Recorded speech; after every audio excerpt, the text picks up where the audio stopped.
আচ্ছা, কংগ্রেস সভাপতি মঞ্চে উপস্থিত আছেন আমাদের রাজ্যের সম্পাদক কমরেড মীনাক্ষী মুখার্জি, আমাদের কেন্দ্রীয় কমিটির সদস্য অয়নাংশু সরকার, রাজ্য সম্পাদক মণ্ডলীর সদস্য প্রদীপ পান্ডা সহ আমাদের রাজ্য কমিটির সদস্যরাও রয়েছেন। ওই রানীগঞ্জ এলাকার সাধারণ মানুষ, লড়াকু সৈনিক যারা আজকে এই সমাবেশে উপস্থিত হয়েছেন, সকলকে সংগঠনের পক্ষ থেকে রক্তিম অভিনন্দন এবং লাল সালাম জানাচ্ছি। যে কঠিন রাজনৈতিক পরিস্থিতির মধ্যে দাঁড়িয়ে এই পশ্চিম বর্ধমান জেলার 24তম জেলা সম্মেলনের প্রকাশ্য সমাবেশ, আমরা সম্মেলনে আলোচনা করব আগামী 2 বছর এই জেলার লড়াই আন্দোলন, মানুষের হক, মানুষের রুটি রুজি, জীবন জীবিকার প্রশ্নে কোন পথে রাস্তায় থেকে লড়াই আন্দোলন সংগঠিত হবে। এই বর্ধমান জেলা থেকে আমরা প্রতিদিন শিখি শ্রমিক আন্দোলনের মাটি, প্রতিদিন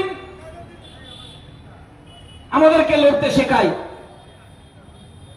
একদিকে চিত্তরঞ্জন রেলের কারখানা, বেঙ্গল পেপার মিল, ভারতবর্ষের মাটিতে প্রথম কয়লা খনি রানীগঞ্জে, যে মাটিতে প্রতিদিন শ্রমিকরা তিল তিল করে লড়ছে। আজকের যে দিনে আমাদের সম্মেলন অনুষ্ঠিত হচ্ছে 3-4 মে, অবিভক্ত বর্ধমান জেলা 1969 সালে এই আজকের দিনে 3-4 মে গণতান্ত্রিক যুব ফেডারেশন DYF এর প্রথম সম্মেলন অনুষ্ঠিত হয়েছিল বর্ধমানের টাউন হলে। সেই সম্মেলন থেকে প্রথম সম্পাদক নির্বাচিত হয়েছিলেন কমরেড সলিল ভট্টাচার্য এবং সভাপতি নির্বাচিত হয়েছিলেন দেবব্রত ব্যানার্জি।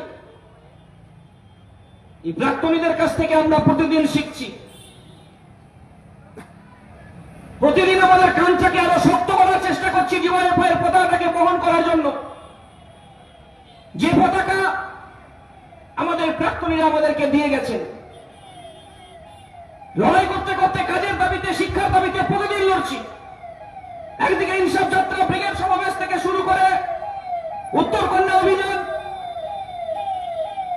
আরজি করে আমার বোনের হত্যার প্রতিবাদে প্রতিদিন ইঞ্চি ইঞ্চি করে লড়াইয়ের মাটিটাকে শক্তিশালী করার জন্য প্রতিদিন পশ্চিমবাংলার সাধারণ মানুষের সাহায্য আমরা পেয়েছি।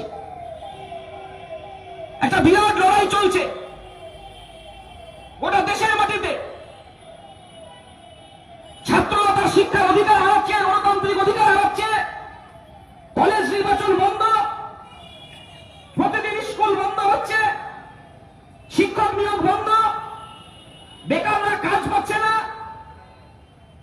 প্রতিদিন স্কুলের গেটে তালা পড়ছে, পশ্চিমবাংলায় প্রতিদিন কলকারখানার গেটে তালা পড়ছে, নতুন কোন কলকারখানা তৈরি হচ্ছে না, প্রতিদিন পরিযায়ী শ্রমিকের সংখ্যা বৃদ্ধি পাচ্ছে, প্রতিদিন জোয়ার ঠেক, আড্ডার ঠেক, নেশার থেকে বাড়ছে। আর এক অংশের প্রশাসন এই নেশার ঠেককে বাড়ানোর জন্য বাংলার যৌবনকে